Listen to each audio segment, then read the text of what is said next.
organizations dedicated to passing comprehensive democracy reforms, including the Freedom of Vote Act, the John R. Lewis Voting Rights Advancement Act, and DC statehood. Whoa. Tomorrow marks 3 years since the attack on the very Capitol building that stands behind us. Not only was it an attack on the building, but in a larger sense, it was also an attack on our democracy.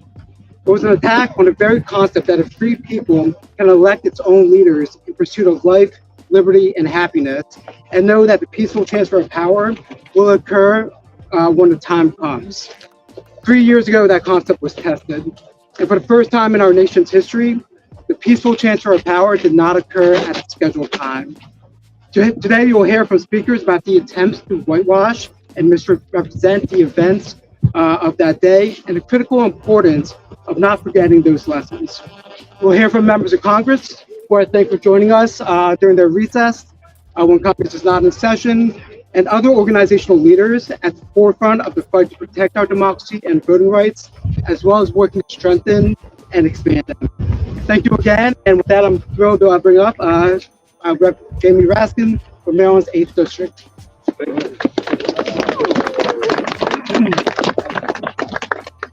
Well, good morning, everybody.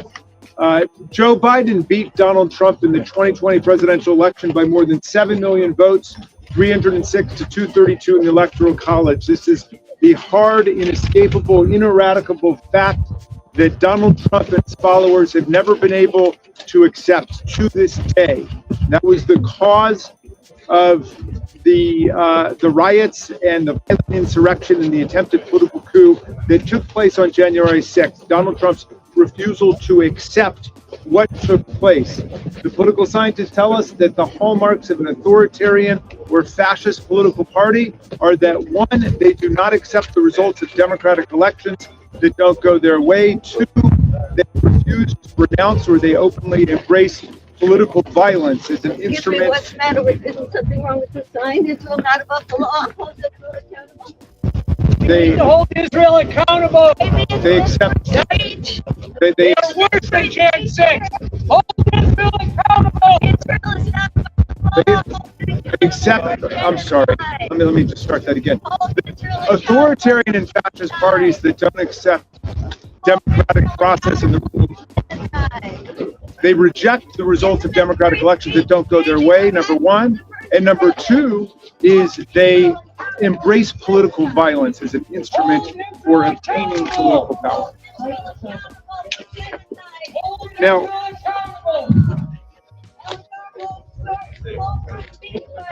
okay, forgive us for the interruption.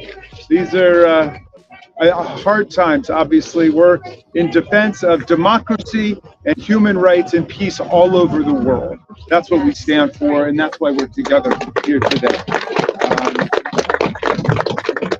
My friends, I just want to say this. The struggle that began on January 6th in this building continues to this day. Donald Trump is out there saying that he will issue a pardon to the more than 700 people who were convicted of participation in the violent insurrection against the Union. So there are people who've been convicted of assaulting federal officers, people convicted of seditious conspiracy, which means conspiracy to overthrow the government, people convicted of destroying federal property, and so on. Donald Trump is saying that he is going to pardon all these people, and he means it. We must take him at his word. He's already pardoned a whole bunch of political criminals like Paul Manafort, like Michael Flynn, like Roger Stone, like Dinesh D'Souza, like Steve Bannon. These people form the inner core of the Donald Trump for President campaign in 2024. And what he's saying is that he will release and pardon these political shock troops who are willing to commit violence in the name of the Trump party. So, I'm delighted to be joined by several colleagues from Congress who are here. One of them, Eleanor Holmes Norton, represents the people of Washington, D.C. And it was my great honor to stand with Eleanor Holmes Norton as a floor leader for D.C. statehood in the last Congress, where the House of Representatives voted to approve admission of Washington, D.C. as a new state to the Union. And when we started that process, I said I wanted to thank the people of Washington, 713,000 tax-paying, draftable U.S. citizens who have a real, valid political grievance, not a counterfeit, phony political grievance, but did not come down here and beat the daylights out of 150 of our police officers who did not come down here and try to overthrow the Constitution. So Eleanor Holmes Norton has been the leading champion for DC statehood for decades. Please welcome Congresswoman Eleanor Holmes Norton.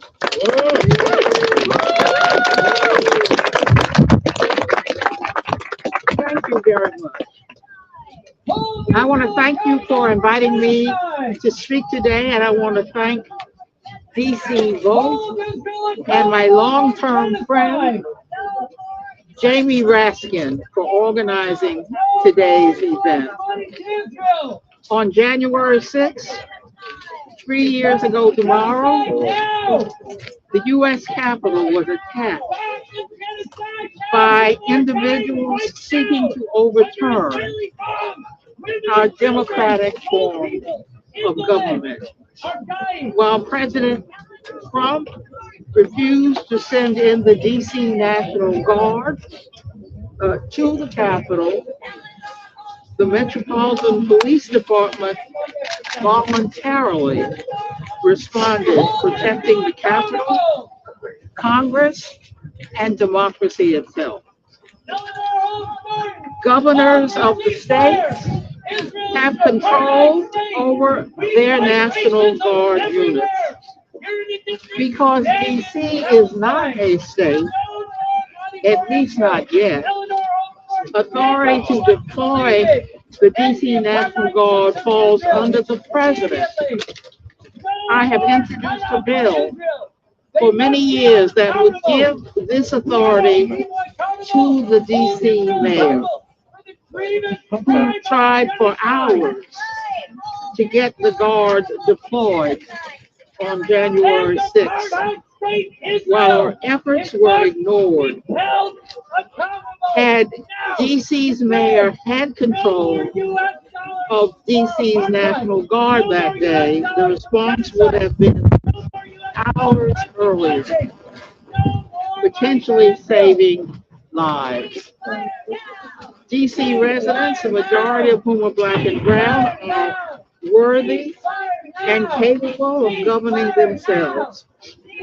I will not stop pushing for enactment of my DC statehood bill, which would give DC full equality with the states, including a governor, and with power over their own state's National Guard, so that it can respond swiftly when confronted with future crises. In the meantime, I'll be pushing for enactment of my bill to give DC's mayor control of the DC National Guard. Thank you for inviting me to speak today.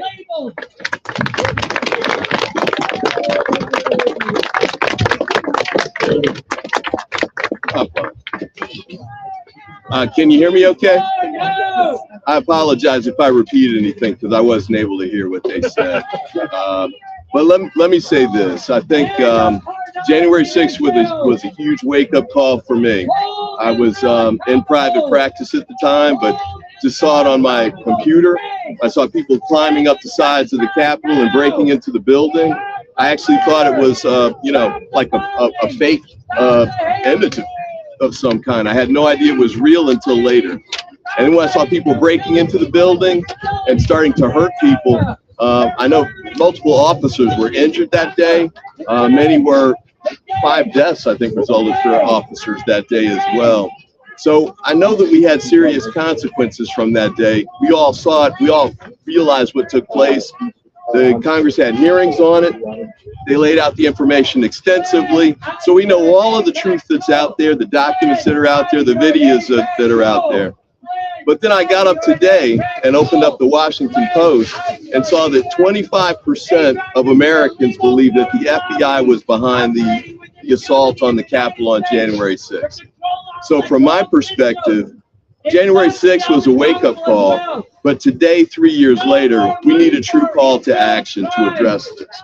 We've got to get back on track with respect to making sure that the big lie that's been told over and over again by Donald Trump and many of his members of the Republican Party, the public needs to hear the truth about that. You got to make sure that they get that information so that they can make the right decision based on the correct information. And the other part that we need to make sure continues to happen is right down the street. The courthouse, so between here and the White House, have been moving forward with prosecutions for all of these January 6th defendants for more than several years.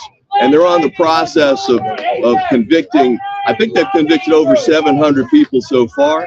They're continuing to move forward with that. There's sentencings that are going forward as well. The sedition prosecutions resulted in jail sentences of over a decade for each of those individuals. I think it's critical for us to make sure that that continues to go forward, and also the court processes too that make sure that Donald Trump is held accountable as well. So for example, he's facing the 91 criminal counts. I think it's critical to make sure that that goes forward, that those cases take place. But also in addition to that, I think we've got to make sure that the cases that are here that involve the individuals that broke into the building that day, all of those individuals have to be held accountable. Yesterday, the U.S. Attorney's Office held a press conference that said, yes, they've dealt with almost 1,000 people so far. They potentially have hundreds more to prosecute too. We've got to make sure that that goes forward so that whether the folks that are out there pushing the big lie get held accountable for that or not, the people who actually broke in that day and caused damage, disrupted the democratic process, and tried to actually overthrow the democracy that day, they all have to be held accountable. I did want to say this one thing too before I go. A couple nights ago, I was watching the Channel 9 news, and I saw an individual, Sergeant Gonell, who's with us here today. And I really thought that it was important for us to give him a chance to speak about what he went through that day and make sure that people hear both sides of what happened. As he pointed out that day, there are a lot of people who are defendants in these cases who are trying to use their military background to get mitigation, to get leniency from the court as their sentence.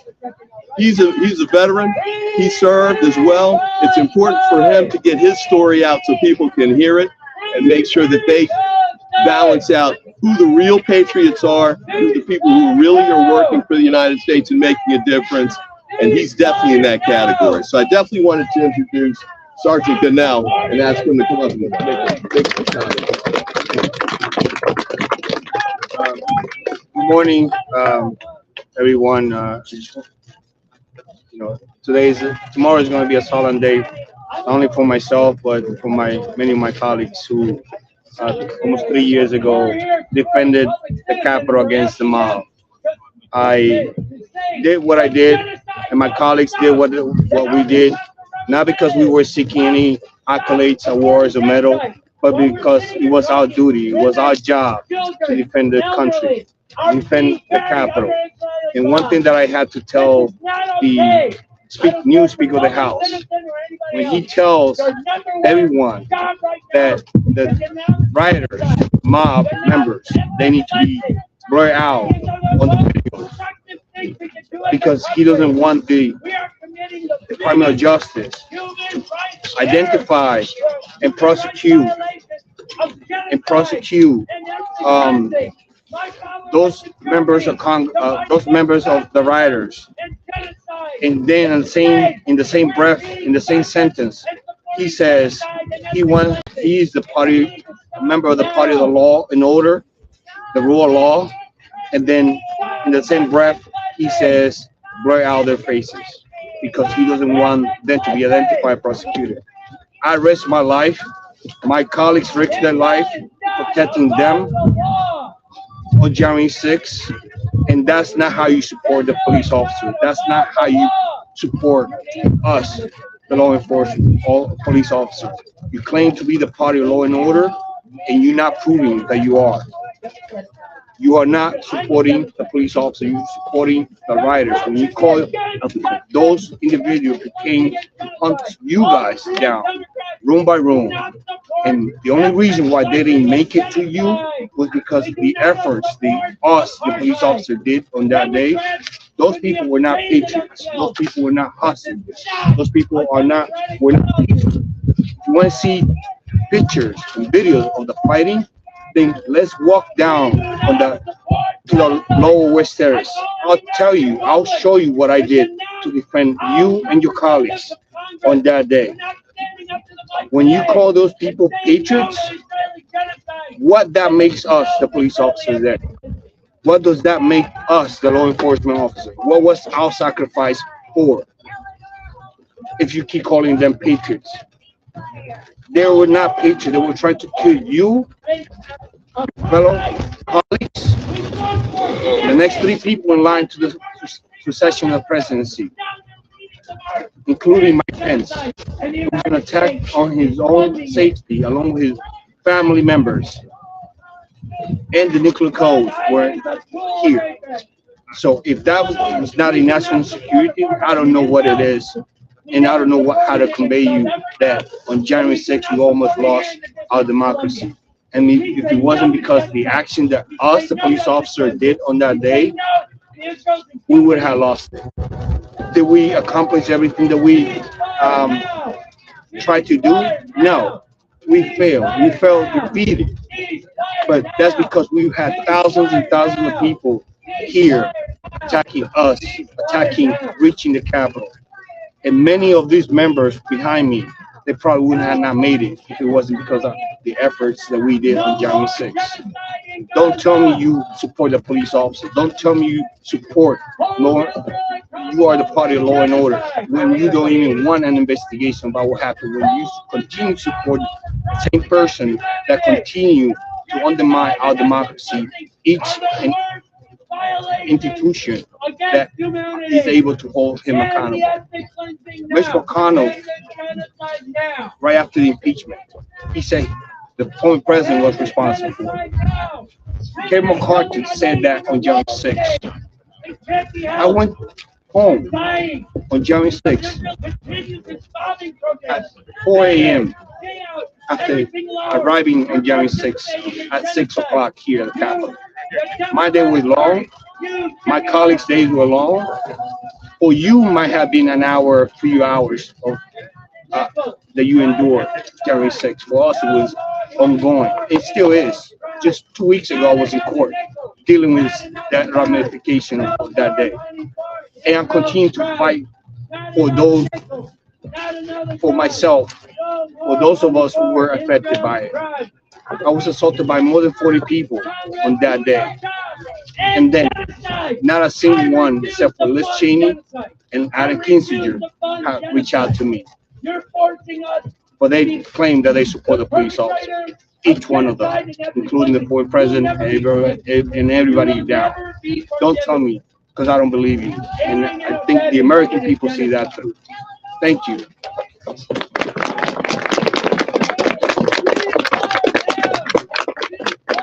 Thank you, Sergeant. Thank you for your bravery. Thank you for your courage. Next speaker I want to bring up is Mr. Cervante, President of People for the American Way.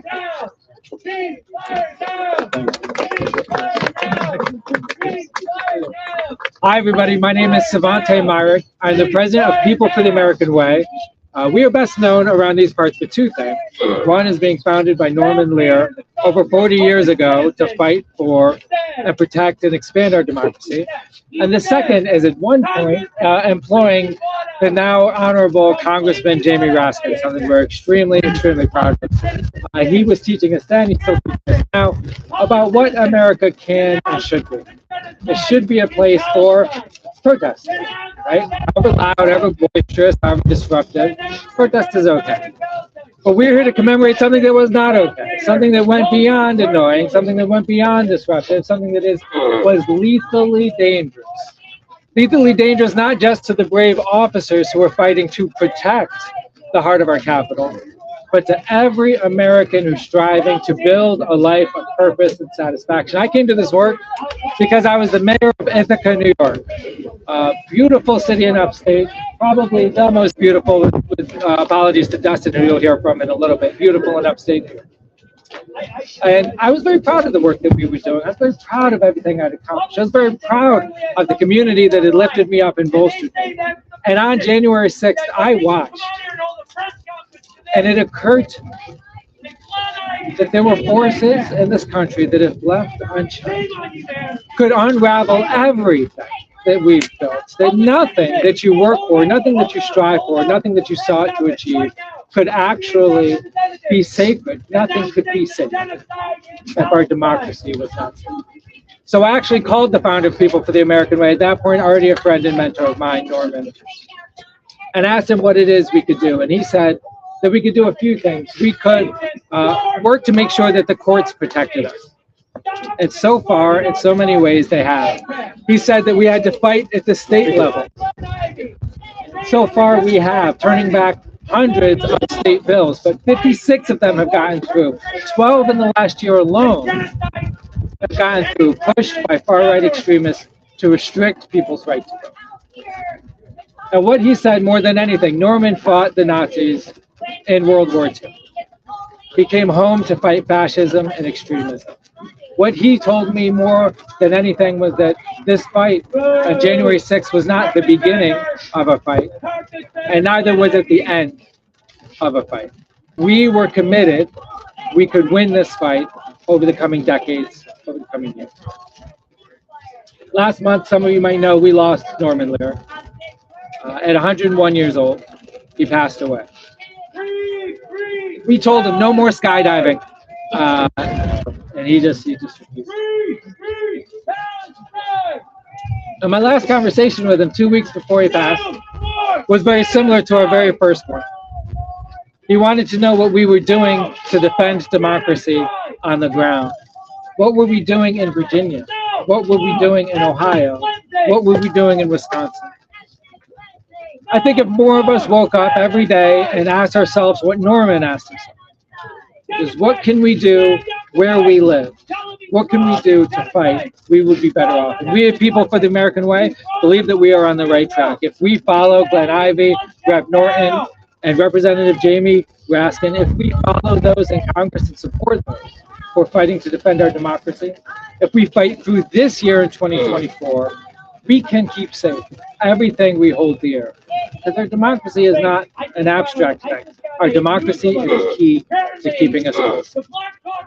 Now, there's one other person I'm really thrilled to be able to introduce now. And I hope, boy, I tell you, I've been heckled by a lot of folks. But whatever internal megaphone he's got is impressive. Huh? We need to get him the quarterback for the Giants. We need to call those audibles. Well, I'm going to wish Lisa Gilbert the best, because what she says always deserves to be heard. I hope you'll welcome the Vice President of Public Citizen, Lisa Gilbert.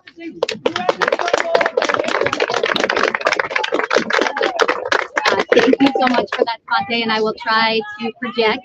As you said, I'm the Executive Vice President of Public Citizen, and Public Citizen works to protect our democracy, to fight corporate power, to make sure our system is fair and representative. And I am so honored to be here today with these incredible congressional champions and with these amazing colleague organizations. Public Citizen is a leader in the Declaration for American Democracy, and we co-chair the Not Above the Law Coalition. As Deshaun said at the top, the Not Above the Law Coalition is dedicated to accountability and the rule of law. And really, there is no more important day to talk about these concepts. Tomorrow, it will be 3 years to the day since we faced an unprecedented assault on our democracy. January 6th will forever be remembered in infamy. The lies and the violence are truly seared into our collective national memory. 3 years ago, more than 2,000 rioters entered the Capitol, they looted, and they vandalized the building itself. As Sergeant Donald said, 140 police officers were attacked, and 5 people eventually lost their lives. Most Americans watch the events of January 6th play out on their television screens and in their Twitter feeds, and more than 4 out of every 5 Americans condemned what they saw. So the good news is that our system of justice is working. Donald Trump is in the midst of being held accountable for his crimes in the courts. The more stressful news is that it is 2024. So we are now less than a year out from the next presidential election, and reasonable people are justifiably worried about whether the will of the American people will actually prevail. So as we look ahead to the election, we have to reaffirm our American beliefs, our belief in a peaceful transfer of power, our belief in the legitimacy of our elections, and our belief that we live in a nation where we respect the results. The hard truth of the matter is that in the 3 years since the insurrection, we actually have not done enough to protect our democracy, to really ensure that nothing like this could ever happen again. And we need real concrete action to fix that. We need to adequately fund our election. We need to protect our poll workers and election workers on the ground. We need to fight against mis and disinformation, including the new threat of artificial intelligence-generated misinformation. We need to continue to hold accountable the perpetrators of the big lie. We must work to uncover the secret money corruption in our democracy. And of course, we must eventually pass legislation that enshrines all of this in law in the form of the Freedom to Vote Act and the John R. Lewis Voting Rights Advancement Act. Together, we can all make sure that we don't repeat these mistakes, that we have a robust democracy that is backed up by the confidence of the American people, that can hold criminal actors accountable, and one where our elections are safe. So thank you. I hope that was loud enough. And now I'm going to hand it to our next speaker. I'm honored to bring up Dustin Czarny, Election Commissioner of Onondaga County Board of Elections.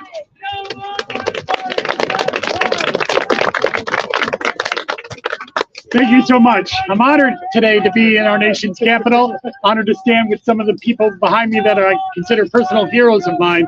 But that honor is laced with sadness today, because we are marking the third anniversary of the January 6th insurrection. The big lie that led to the insurrection continues to this day. It is having an adverse impact on election workers throughout the country. The Brennan Center last year released a study that said 45% of all lead elected officials have reported an increase in physical threats and harassment. And 20% of those lead election officials have decided to retire before the 2024 election because of that. Issue 1 released a report later last year of the 11 Western states that showed that this problem may be greater than we thought. 40% of the lead election officials in those states are going to be new for the 2024 election. And in battleground states, it's even worse. Arizona, 14 of the 17 counties in Arizona have new lead election officials going into 2024. CNN said that Pennsylvania has 40 of their 70 counties have new election officials going into 2024, and they've all left because of the harassment, because of the targeting that has happened, because of the big lie. We have lost hundreds, if not thousands of years of experience of election officials going into the crucial 2024 presidential election. The big lie continues to this day. It's resulted in voter suppression laws across the country. It's resulted in decreased resources for boards of elections to do their job. And even citizen groups have formed to go door to door to target voters in New York State and harass them, wrongly accusing them of voter fraud. I'm honored here to come here today to ask for federal legislation to protect election workers that will parrot a lot of the state legislation that has already happened. We need resources to be able to deliver the vote safely and accurately in 2024 so the voters' voices are heard.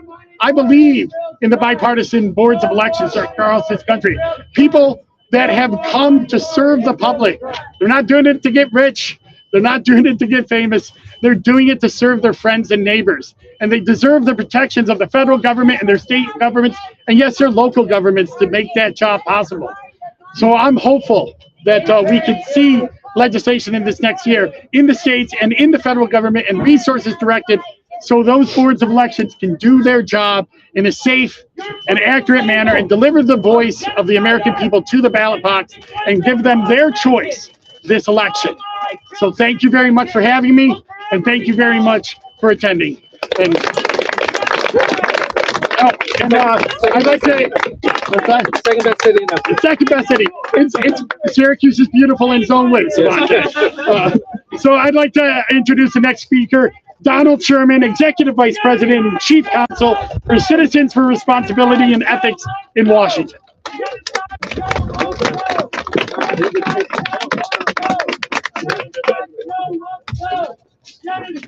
Thanks for that introduction. Thanks for being here. My name is Donald Sherman. I'm a government ethics lawyer at Crew. I'm also a former congressional staffer who worked in the building behind me. I'm also a DC resident who watched in horror, along with the nation and the world, as the place where I once worked and the place where I taught my kids how to ride their bikes was attacked in an effort to overturn a free and fair election. This was an insurrection in my own neighborhood.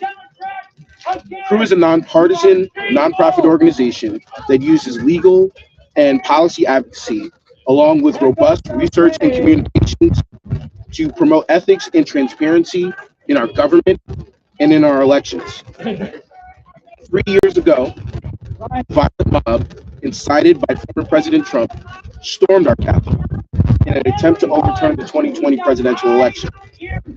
The insurrection disrupted the peaceful transition of presidential power for the first time in our nation's history. The gravity of this situation cannot be overstated.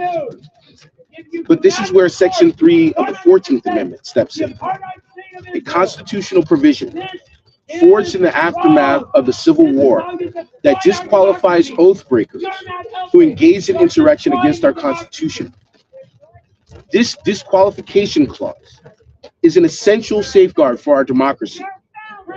Inciting a violent mob to overturn an election and disenfranchise millions of Americans is exactly the kind of undemocratic activity that meets this test.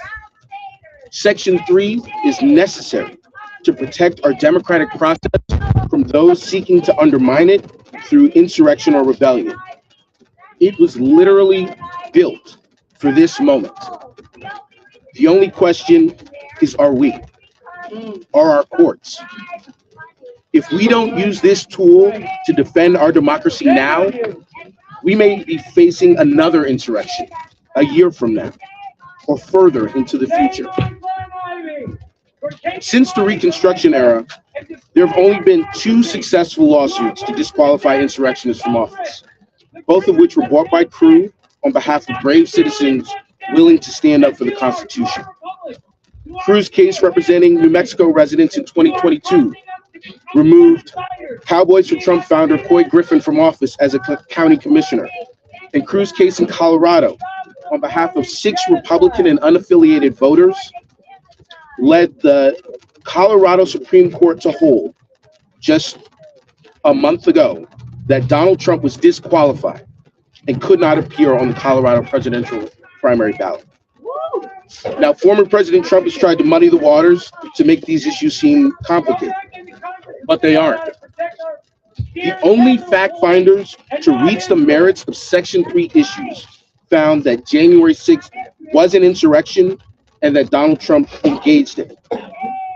Section 3 is a qualification akin to age or citizenship, enforceable without a criminal charge or conviction. No one, not even popular candidates or former presidents, is above the law. But the accountability effort is not about any one organization, which is why we were glad to receive help in our litigation from groups in the DFAD coalition, among others, and why we were proud to file briefs and advise the main challenges. We secured a decision from Secretary Bellows disqualifying Trump from that state's ballot. Preventing another January 6th requires teamwork. After all, our democracy is on the line. 3 years after the tragedy of January 6th, 2021, the effort to ensure accountability for the insurrection and related efforts to subvert the 2020 presidential election remain ongoing. Crew and other leaders assembled here and across the country are going to continue to do the work necessary to promote that accountability. Now, in my time on the Hill, I worked for the late Elijah Cummings. And in 2019, he sat before this nation in a hearing where Congressman Raskin attended and Congresswoman Norton attended. And he said, as he stared death in the face, when we are dancing with the angels, the question will be asked, what did we do to keep our democracy intact? He was in that moment, even as he faced the disease that would take his life, and we are in that moment now. Section 3 of the 14th Amendment is a crucial defense mechanism to prevent future insurrections from Donald Trump or anyone else. We hope that our leaders across the streets and across the nation are listening and will vindicate the Constitution and reaffirm that no one is above the law. Thank you very much. I want to pass the mic to my colleague, Naveed Shah, who's the Political Director at Common Defense.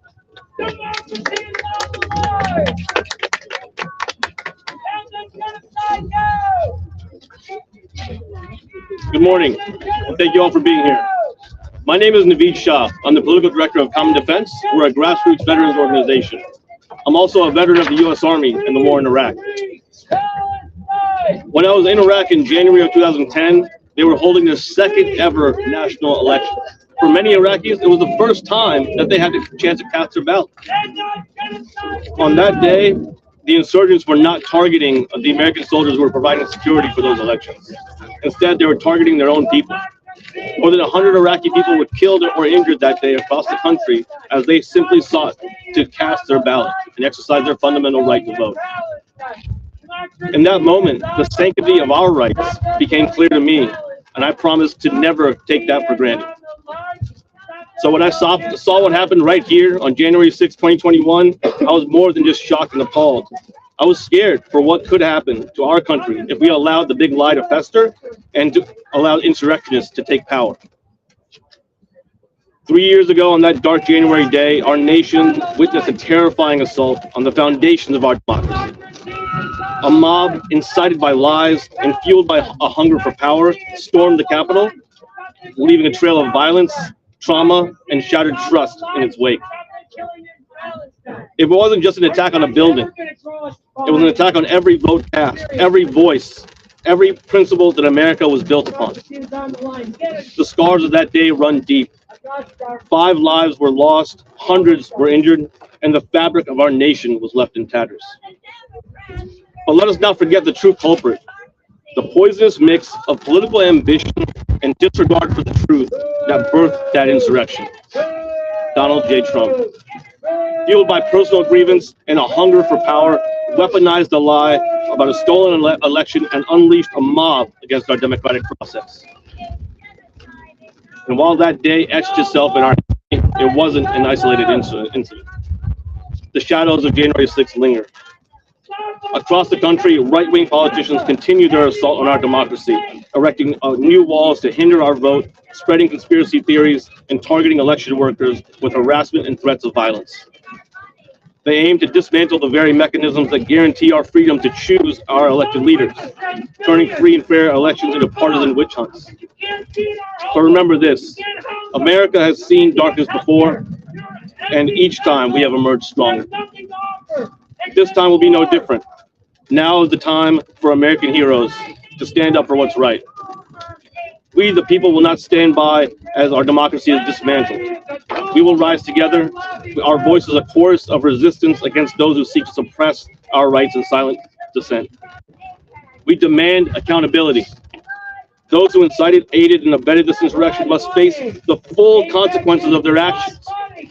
We will not let this precedent for political violence stand with impunity. We demand protection for our election workers, the guardians of our nation's democratic process. They deserve to work without fear, and we will not tolerate the intimidation and harassment that seeks to drive them away. And most importantly, we demand action.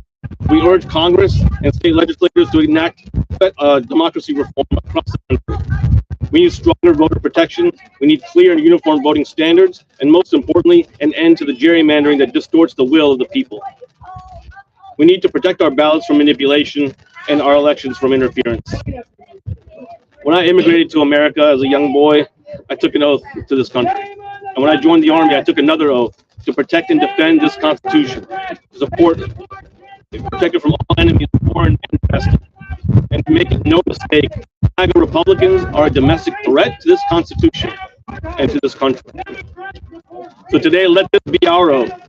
We will not let January 6th define us. We will not let lies and fear sow discord within our nation. And we will remember the fallen, honor their sacrifices, and reclaim our democracy, one vote, one voice at a time.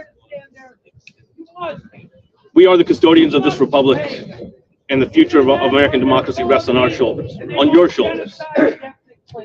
Let us show the world that even in the face of darkness, the American spirit remains undimmed, unshakable, and forever resilient.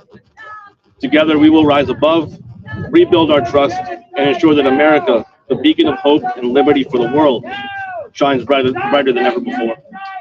Thank you. Up next is Justin Quasta of the League of Conservation Voters.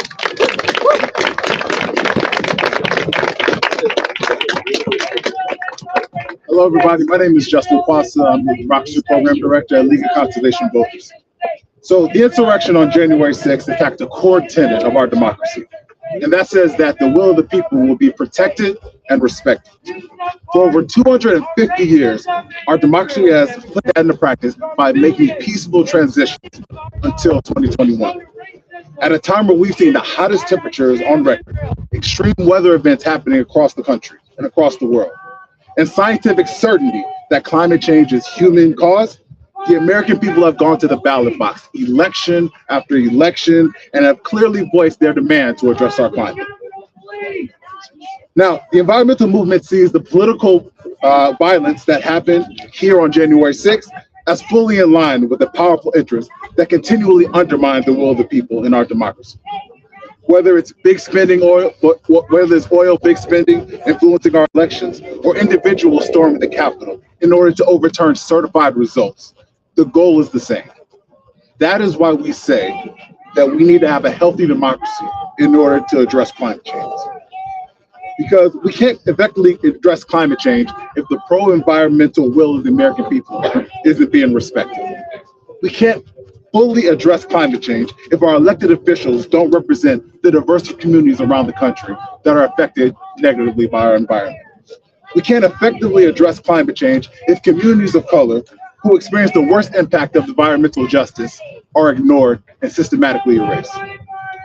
We can't effectively affect climate change if we consistently spread lies in person and online that baselessly attack the legitimacy of our elections. We can't effectively affect climate change if workers are being attacked for doing the right thing and counting our votes in the election. And we can't effectively address climate change if political violence is used to overthrow our system of government. As an environmental organization, we support the right to protest. We believe that nonviolent protest can be a tactic in order to affect positive change. But January 6th was not a protest. January 6th was an insurrection. It was a violent attack on our democracy aimed at silencing the will of the voters of the American people. We can't let January 6th happen again. Our democracy can't handle it, and our environment can't afford it. So with that, we're asking Congress, we're asking the courts, we're asking the administration to do everything in their power in order to ensure that the horrors of 2021 aren't repeated again. By passing the Freedom to Vote Act, by passing the John Lewis Voting Rights Advancement Act, by fully funding our elections in order to ensure that every voter can cast their vote freely, fairly, safely, and securely in 2024, and by holding the perpetrators of January 6th accountable, because we know that no one is above the law. Thank you. And now at this time, I'm going to bring up Jose Morales Jr., who is a spokesperson for Courage for America.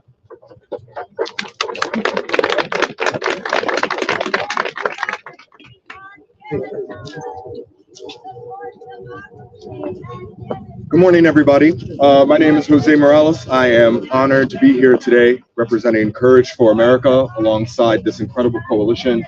But firstly, I want to thank Congressman Raskin, Congressman Ivey, and Congresswoman Norton for joining us today and marking a somber occasion. A year from tomorrow, on January 6, 2025, It'll be the first time Congress certifies a presidential election since the insurrection. And according to recent polling, 2/3 of Americans think another insurrection is imminent, and we cannot allow that to happen. That's why, as a country, we must work to ensure a peaceful certification of the 2024 election. However, that can only start by making sure every American knows what actually happened. So here's what happened. On January 6, 2021, insurrectionists were incited by MAGA extremism to attack the US Capitol, the standing symbol for democracy in this country. And the events on that day were horrific, a traumatic event for all of us. And I stand with the vast majority of Americans and people around the world who were appalled by what they saw on their television screens or at home with their phones. And for those who told their stories in the days that followed. Captain Police Sergeant Janelle and Courage for America's own Officer Michael Fernone are just two of the stories by the men and women whose lives were endangered by the insurrectionists, and all told 140 police officers who stood on the front lines to defend our democracy were attacked by 2,000 rioters who broke into the US Capitol on that day. 5 people died. As we reflect on that painful day in American history, we are asking everyone to also look forward. Congress has a major role to play in certifying the 2024 election results and possibly picking the candidate if no candidate receives 270 electoral college votes. But regardless of who is running or where they stand on the political spectrum, ensuring a free and fair election should be a nonpartisan issue. And Congress must be united in prioritizing the security of our democracy for all future generations. However, as many of us know, today the road to get there feels harder than it should be. MAGA extremists have chosen to undermine our democracy at every juncture and will continue to do so by standing firm on their decisions to vote against the 2020 election, continuing to spread and perpetuate the big lie that the election was stolen, minimizing what happened on January 6th, 2021, condoning the actions of extremists who stormed the Capitol, and even now, as we speak, pushing harmful anti-democracy legislation that makes it harder for everyday Americans to vote, while also defunding election security grants. We're beginning a new year, and I'm asking us to show a resolve to defend against these dangerous anti-democracy initiatives we see in Congress being pushed by MAGA extremists. We cannot allow false narratives, misinformation, and extremism to win. We simply cannot. We have to tell the truth. Regardless of where we come from, no matter your walk of life, what makes us proud to be an American is our ability to vote for our elected officials. And this right is often undervalued and taken for granted, but nevertheless, it is what makes this country a beacon of hope and one that many who come to join. I am so proud to work in tandem with Courage for America. We are using every tool at our disposal to inform the American people of what I just spoke about here today and what's at stake if we do not secure our democracy to ensure peaceful certification of the 2024 election. That includes sharing the stories of those impacted by the insurrection, uplifting the needs of everyday Americans, some of whom have joined me here today for the solemn anniversary, traveling from Nebraska, Texas, Maryland, and places all over. They know that securing our democracy is personal to them. I hope it's personal to you. They'll continue to share their story and this message about the dangerous precedent that was set on January 6th, and that we can stop another insurrection. During a time of great division in this country, now more than ever, I take this as a call to stand united against extremism in Congress, because our democracy as we know it is at stake. And before I go, I want to also thank Common Defense, who's here with us today, who helped us mark this solemn occasion just a year ago. We worked together on this and so many issues with other members of the Not Above the Law Coalition, and anyone who still believes that democracy, though on the line, is worth fighting for. Thank you everyone for being here today. In truth, and protecting and securing our democracy must be a team effort. It's an honor to be on this team with all of you here. I'll now pass it over to Tashawn. Thank you.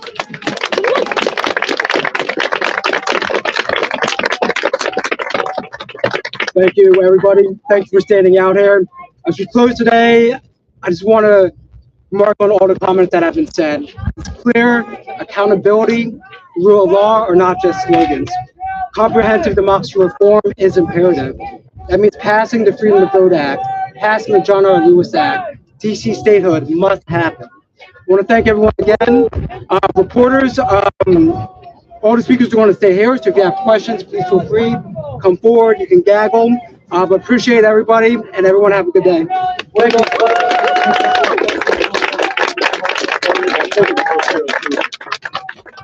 We don't have time. You have time for questions? Give me 1 second. We can do a few questions. All right. Sorry, thank you about that. Yeah, since you agreed. Hey, what are the stakes? What's the importance of the appeals court review of this presidential immunity? Well,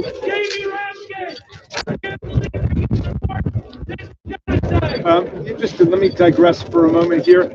In case it's not totally obvious to everyone here, there is no one at this event who supports genocide. There is no one at this event who supports racism. There is no one at this event who supports apartheid. There is no one in this event who supports terrorism. And I cannot imagine a group of two people who thinks that somehow it's an effective tactic to come and interfere with an assemblage of progressive democratic people standing up for our freedom. So, back to your question. Section 3 of the 14th Amendment, given to us by the great Republicans of the 19th century in 1868, says that no one who swears an oath to uphold and defend the Constitution and violates that oath by engaging in insurrection or rebellion shall ever be allowed to hold federal or state office again. The language is perfectly clear. It's totally unambiguous. And so we're going to hear from the Supreme Court, I hope, that they are real originalists, they are real textualists, they accept the language of the Constitution as is written. Now, some people think that Clarence Thomas, some people think that Sam Alito, some people think that Mrs. Waterford, or whatever her name is, will always vote with Donald Trump no matter what. Perhaps that's right, but I'm hoping that there will be a core of justices who will actually stand by the Constitution of the United States, the way that we are here to stand by the Constitution of the United States. Do you think Justice Thomas should? Well, Justice Thomas's wife was directly involved in organizing the protest that became the violent insurrection which backed up Donald Trump's coup, his attempt to overthrow the election of 2020. So she was directly and integrally involved in those events. I don't think there's anybody in America who could reasonably look at the situation and say that a justice who's married to somebody who was a key participant in these events shouldn't recuse himself. Obviously, under the Supreme Court's very lax ethics code, finally just adopted for itself a few months ago, it's going to be up to him. But I think that the country should stand up and say that Justice Thomas, for one, must recuse himself because of the involvement of his wife in these events. Jonathan Slant of the Pittsburgh Post said formerly from the Post State of Syracuse. The reason I Pennsylvania is one of the only two states that House Republicans tried to overturn election results and tried to get the Supreme Court to throw out the thing. I'm a resident of Pennsylvania. Am I going to be worried about another type of insurrection? Again, stop the seal, the hidden votes, that the threats against talk all about it, threats against election workers. Well, the reason that I'm so thrilled and excited about the assembly of so many great civil society groups here today is because people understand that the people's election is actually threatened again by Donald Trump and his cultish followers. They have never recanted their claim that Donald Trump actually won in 2020. He's running around the country saying he's going to pardon the January 6th insurrectionists who are in jail, even though the other half of the time they're saying that they're actually Antifa fighters and FBI agents, which would make it hard to understand why they're protesting for their removal, and Donald Trump is saying he's going to pardon them. But in any event, there's no logic over there in the land of conspiracy theory.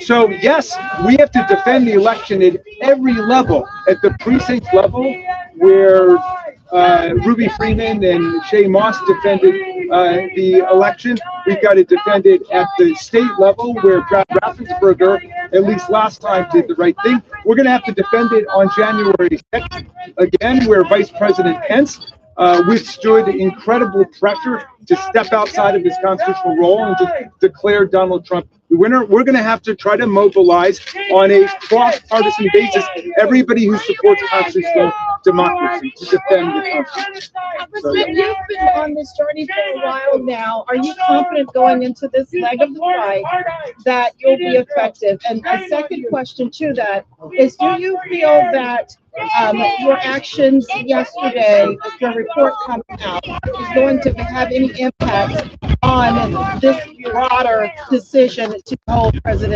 former President Donald Trump accountable? Yeah, thank you for both those questions. Number one, the vast majority of the American people believe in democratic institutions and believe in free and fair elections. It is only authoritarian parties which take the position that they can't lose an election, and if they do, the election was contaminated. That is a hallmark of fascist political parties, that they don't accept the results of free and fair elections that don't go their way. But the vast majority of Americans stand on that side. Joe Biden won by more than 7 million votes.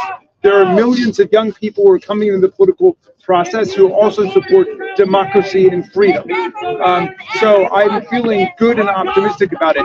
As to the emoluments clause, it's just like Section 3 of the 14th Amendment itself. It's very clear in the Constitution. The President of the United States may not accept a present, an emolument, which means a payment, an office or a title of any kind whatever, from a prince, a king, or a foreign government, without the consent of Congress. And yet we showed yesterday, we've got the documented receipts that Donald Trump pocketed $7.8 million from foreign governments, from China, from Saudi Arabia, from United Arab Emirates, without ever coming to Congress first. It took us 7 years to accumulate all of this information. We've got a 150-page report with 750 footnotes, and they have not laid a glove on our report. They have not found a single thing that they claim to be factually inaccurate. All they're saying is, well, Donald Trump didn't take his salary of $400,000. I'm sorry. Under the Constitution of the United States, that's all you're allowed to take is your salary. You can't get paid by Chinese communist bureaucrats or murderous Saudi monarchs. You've got to be paid by the American people. That's how the framers designed our Constitution. Yeah, we'll do one more, and then I think, yes. We're already 3 years out from January 6th. A question for any of the lawmakers here. Are you concerned about the institutional knowledge of January 6th and what happened since then fading from this place? Yeah, thank you for raising that. We should be having tours of the Capitol grounds and the Capitol of exactly what took place on January 6th. And I hope that we will get to a point where there will be an exhibit inside the Capitol which talks about Sergeant Gonell and Harry Dunn and Michael Fanone and the police officers who put their lives on the line on that day, that talks about the heroes of democracy who stood up for the Constitution. Right now, we are still stressed about whether we'll be able to get through this election on a free and fair basis. But when we defeat Trump and we defeat Trumpism, we will be able to get to a point where January 6th will be a day where we can celebrate the heroes and the champions of democracy like Sergeant Gonell. And I should say, Sergeant Gonell, has had to leave the Capitol Force because of injuries he received to his shoulder, to his foot, to other parts of his body. He's had to leave and go and create a new life. But he's written a beautiful book you all should read called American Shield, about his journey from being an immigrant to the country to realizing his dream as a Capitol police officer to standing up on January 6th and then trying to see that justice is done. But this is a struggle that is continuing to this very day. My friends, we are in the fight of our lives, but it is a fight that we are determined and resolved to win. Thank you for coming. I want to say one more thing. I wasn't born here in this country, but I did take my oath to this country very seriously when I became a U.S. citizen, when I joined the military, when I became a police officer, and when I sworn an oath to protect this building. And again, when I got promoted to sergeant twice in the military and here at the Capitol. I left the department almost a year ago. I separated because of the injuries, both physical, mental, and also moral. Because what the Republican Party are doing and saying is that my injuries, all those 3 types, I've made up, that I faked those injuries. And they do not support what I had done for this country, for the sacrifices that I had done for this country. 23 years of my life as a public servant. In all good conscience, can I continue to protect them? That's one of the reasons why I left last year, in 2022, I'm sorry. Because I cannot trust them to defend the country. I couldn't trust them to have my back. If there was another incident here at the Capitol, would they be helping me secure the building? Or would they be restraining me and preventing me from protecting my colleagues, these individuals behind me, including themselves and their family? I couldn't trust them, and I still don't. So every single time that they say they support police officers, don't believe them, because they don't. We just made up things that they like to say in public, but in reality, they had not taken any action to support that. Today, I had the privilege to be in the newsroom with my former colleague, Harry Dunn. He made an announcement today because some of the same members who participated in the riot, in the mob, they have been running for candidacy to be in a position of power, public trust. And then they should not be the only one running for those positions. Harry Dunn today declared a candidate for and I support him.